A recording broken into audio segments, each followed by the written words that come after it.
नमस्कार दोस्तों। तो कैसे हो आप लोग? आई होप आप सब लोग एकदम बढ़िया होंगे। तो हम लोग पढ़ रहे थे कि जितने भी संविधान संशोधन अभी तक हुए हैं उनके बारे में कुछ दो पार्ट्स में तो हमने देख लिए और कुछ अभी एक पार्ट में और आई थिंक हो जाने चाहिए कंप्लीट। तो हम देखते हैं जो पिछले पार्ट में हुए उनसे आगे के।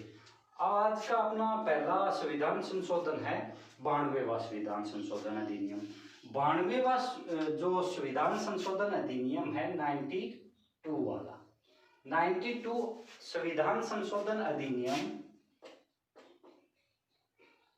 92वां संविधान संशोधन अधिनियम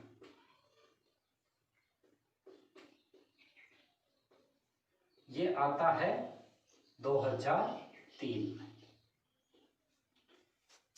92वां संविधान संशोधन अधिनियम होता है, इसके तहत संविधान की जो 8वीं अनुसूची है, 8वीं अनुसूची के अंदर चार नई भाषाओं को जोड़ा जाता है। चार नई भाषाओं में कौन कौन सी भाषाएं जोड़ी जाती हैं? पहली होती है बोडो। बोडो नाम सुना होगा आपने। बोडो बोडो कहाँ पे है? Mostly Tripura side. जो सेवन सिस्टर हैं वहां पे त्रिपुरा में बोडो जो भाषा है वो बोली जाती है। बोडो एक जनजाति भी है। इसके बाद दूसरी भाषा थी डोगरी, जो अपने हिमाचल प्रदेश और इसके ऊपर पहाड़ी एरिया में जो भाषा बोली जाती है। उसके बाद तीसरी भाषा जोड़ी गई वो थी मैथिली, और चौथी बात जो भाषा जोड़ी गई वो थी संथाली भाषा। ठीक है दोस्तों, कौन सा संविधान संशोधन? 92वां। पहली बोडो जोड़ी गई, उसके बाद में डोगरी भाषा, फिर मैथिली और संथाली। इन चारों भाषाओं को जोड़ा गया कौन सी अनुसूची में? अनुसूची 8, अनुसूची 8, 8वीं अनुसूची में जोड़ा गया। जैसे ही इन चार भाषाओं को जोड़ा गया, संविधान में जो टोटल जोड़ी गई भाषाएं कितनी हो जाती हैं? 8वीं अनुसूची के अंदर 22 भाषाओं की टोटल संख्या कितनी हो जाती है? 22। ये था अपना 92वां संविधान संशोधन अधिनियम। इसके तहत चार नई भाषाओं को ऐड किया गया। पहला डोगरी भाषा को, फिर बोडो को, डोगरी को, मैथिली को और संथाली को। बोडो कहाँ बोली जाती है? त्रिपुरा। बोडो एक जनजाति भी है। किसमें ऐड किया जाता है? 8वीं अनुसूची के अंदर इनको ऐड किया जाता है। और टोटल भाषाएं कितनी हो जाती हैं? इन चार भाषाओं के ऐड होते ही 22। अब इसके बाद में अपना महत्वपूर्ण संविधान संशोधन अधिनियम आता है 93वां संविधान संशोधन अधिनियम। ठीक है, अब देखते हैं 93वां संविधान संशोधन अधिनियम जो आता है अपना सन 2005 के अंदर। 2005 कौन सा? 93वां। ठीक है दोस्तों, 93वां संविधान संशोधन जो आता है वो 2005 के अंदर आता है। इसमें प्रावधान क्या किया जाता है? पहला तो ये कि अनुच्छेद जो 15 है ना, अनुच्छेद 15 का के अंदर एक उपखंड जोड़ा जाता है 5। अब इस उपखंड में क्या प्रावधान किया जाता है? इस उपखंड में प्रावधान किया जाता है कि सरकार जितने शिक्षण संस्थान होंगे, जितने IITs है और ये जो मुख्य शिक्षण संस्थान है, इन शिक्षण संस्थानों में जो पिछड़ा वर्ग है और OBC है, अदर बैकवर्ड क्लास या आर्थिक रूप से पिछड़ा वर्ग, OBC और पिछड़े वर्ग दोनों के लिए आरक्षण की व्यवस्था करेगी। शिक्षण संस्थानों में सीटों का जो आरक्षण होता है ना, उसके लिए। तो OBC और पिछड़ा वर्ग, OBC और पिछड़ा वर्ग दोनों के लिए किसकी व्यवस्था करेगी? आरक्षण की। किसके अंदर? शैक्षणिक संस्थानों के अंदर। और ये दायित्व दिया गया था किसको?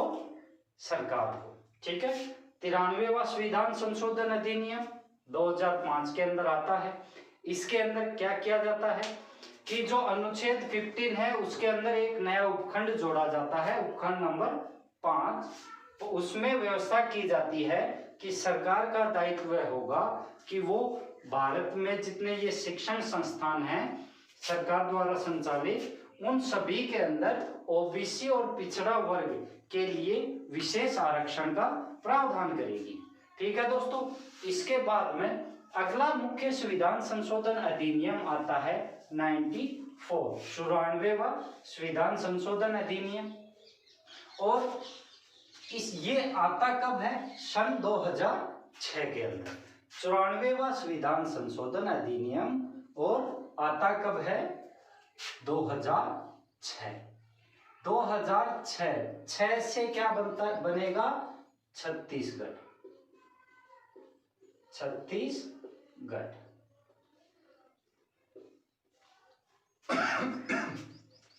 94 संविधान संशोधन अधिनियम 2006, 6 से बन रहा है छत्तीसगढ़ व झारखंड।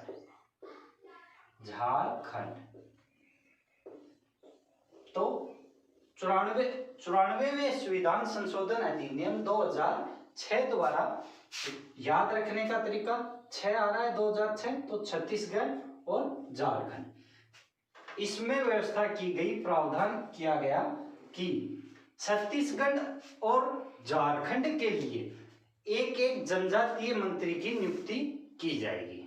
कौन से मंत्री की? जनजातीय मंत्री। जनजातीय मंत्री या ट्राइब मिनिस्टर। ट्राइब मिनिस्टर की नियुक्ति की जाएगी। कौन कौन सी स्टेट के लिए? छत्तीसगढ़ और झारखंड के लिए। कौन सा संविधान संशोधन अधिनियम? 94वां। आया कब? 2006 के अंदर। ये हो गया अपना 94वां संविधान संशोधन अधिनियम। इसके बाद में अपना अगला महत्वपूर्ण संविधान संशोधन होता है 95वां संविधान संशोधन अधिनियम। 95वां संविधान संशोधन अधिनियम ये भी कब आता है? ये आता है 2009 के अंदर। चलो भैया आ गया। अब इसके अंदर क्या प्रावधान किया गया? इसके अंदर प्रावधान किया गया कि लोकसभा और विधानसभा,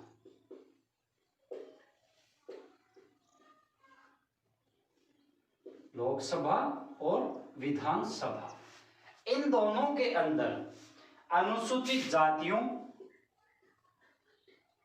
अनुसूचित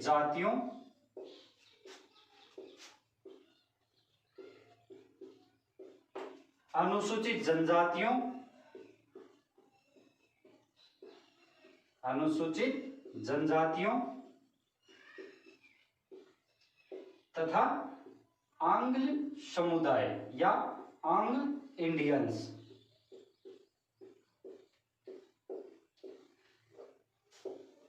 इसके द्वारा लोकसभा और विधानसभा के में अनुसूचित जातियों, अनुसूचित जनजातीय और एंग्लो इंडियंस के लिए जो सीटों का विशेष आरक्षण था, उस आरक्षण को 10 वर्षों के लिए बढ़ा दिया जाता है। आरक्षण को 10 वर्षों के लिए बढ़ा दिया जाता है। यानी कब तक के लिए बढ़ा जाता है? 2019 तक। 2009 में आया तो 10 वर्षों के लिए 2019-20 तक बढ़ा दिया जाता है। 95वां संविधान संशोधन अधिनियम सन 2009 में आता है। इसके द्वारा क्या किया जाता है कि लोकसभा और विधानसभा के अंदर जो अनुसूचित जाति, अनुसूचित जनजाति और एंग्लो इंडियंस, आंग्ल भारतीय जो समुदाय है, उनके लिए जो विशेष सीटों के लिए, उनकी सीटों के लिए विशेष आरक्षण का जो प्रावधान किया गया था, उस आरक्षण को 10 वर्षों के लिए बढ़ा दिया जाता है। ठीक है दोस्तों, ये था 95वां संविधान संशोधन अधिनियम। इसके बाद में अपना अगला संविधान संशोधन अधिनियम आता है 96वां संविधान संशोधन अधिनियम 96। और 96वां कब आता है? सन 2011 के अंदर। 96वां संविधान संशोधन अधिनियम आता कब है? सन 2011 के अंदर। ठीक है दोस्तों, तो इस संविधान संशोधन अधिनियम द्वारा 8वीं अनुसूची के अंदर एक परिवर्तन किया जाता है। 8वीं अनुसूची, 8वीं अनुसूची के अंदर परिवर्तन किया जाता है। 8वीं अनुसूची में क्या परिवर्तन किया जाता है? जो उड़िया शब्द की जगह है और उड़िया शब्द रखा जाता है। ठीक है दोस्तों, उड़िया जो शब्द है 8वीं अनुसूची के अंदर, उड़ीसा उसकी भाषा है उड़िया या ओडिसी, उड़िया की जगह पे और उड़िया शब्द रखा जाता है। यही परिवर्तन किया जाता है 8वीं अनुसूची के अंदर 96वें संविधान संशोधन अधिनियम द्वारा। उसके बाद अपना अगला महत्वपूर्ण संविधान संशोधन अधिनियम आता है 97वां संविधान संशोधन अधिनियम, और जो आता है सन 2011 के अंदर। कौन सा? 97वां संविधान संशोधन अधिनियम जो आता है अपना 2011 के अंदर। इसके अंदर सहकारी समितियों को लेकर एक नया भाग जोड़ा जाता है संविधान के अंदर। सहकारी समितियां,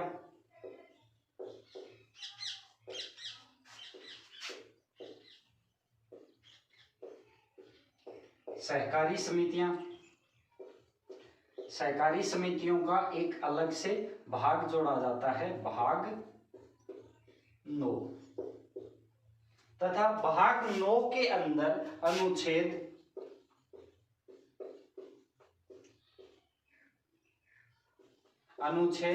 243 ये न तक, अनुच्छेद 243 ये न तक, कहां से लेके अनुच्छेद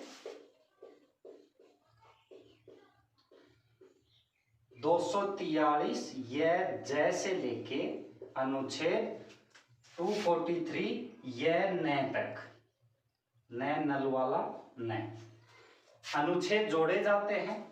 कौन से भाग में जोड़े जाते हैं? भाग 9 के अंदर। और भाग 9 किससे संबंधित बनाया जाता है? सहकारी समितियों से संबंधित। इसी के साथ ही सहकारी समिति बनाने का अधिकार एक मूल अधिकार की श्रेणी में रखा जाता है, यानी कि जो मूल अधिकार इसको बनाया जाता है। किसको? सहकारी समिति के गठन का अधिकार अनुच्छेद 19 के तहत, अनुच्छेद 19 के तहत सहकारी समिति के गठन को एक मूल अधिकार बनाया जाता है। तथा राज्य के नीति निर्देशक तत्वों में अनुच्छेद 43 ख के अंदर, 43 ख के अंदर राज्य के नीति निर्देशक तत्वों में एक और तत्व डाला जाता है कि राज्य सहकारी समितियों के गठनों के लिए या सहकारी समितियों के निर्माण के लिए प्रोत्साहन करेंगे। ठीक है दोस्तों, उसके बाद में अगला संविधान संशोधन अधिनियम आता है 98वां संविधान संशोधन अधिनियम। 98वां संविधान संशोधन अधिनियम कब आता है? सन 2012 के अंदर। सन 98वां संविधान संशोधन अधिनियम, और आता कब है? 2012। 98वां संविधान संशोधन जो अधिनियम है ये मुख्यतः संबंधित रहता है कर्नाटक राज्य से। तो इसके अंदर प्रावधान किया जाता है कि जो कर्नाटक और हैदराबाद के जो बीच का क्षेत्र है कर्नाटक राज्य के अंदर, वहां के मानव संसाधनों के विकास के लिए सरकार प्रयास करेगी। कौन सा क्षेत्र? हैदराबाद कर्नाटक क्षेत्र। इस क्षेत्र के विकास के लिए सरकार कार्य करेगी। यहाँ पे मानव संसाधनों के विकास के कार्य अधिक मात्रा में तेज गति से किए जाएंगे। उसी के लिए ये आता है 98वां संविधान संशोधन अधिनियम। उसके बाद में आता है 99वां संविधान संशोधन अधिनियम सन 2014। 99वें संविधान संशोधन अधिनियम द्वारा एक मुख्य संस्था का गठन किया जाता है। इस संस्था को कहा जाता है NJAC।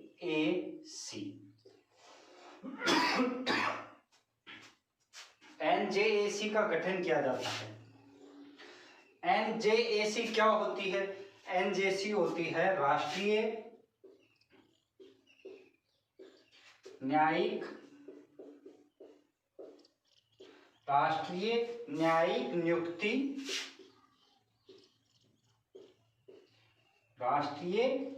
नियुक्ति आयोग। अब ये आयोग तो बना दिया, पर इसका काम क्या है? सुप्रीम कोर्ट और हाई कोर्ट के जजों की नियुक्ति के लिए सुप्रीम कोर्ट और हाई कोर्ट, उच्चतम न्यायालय और उच्च न्यायालय के न्यायाधीशों की नियुक्ति के लिए एक संस्था का गठन किया जाता है।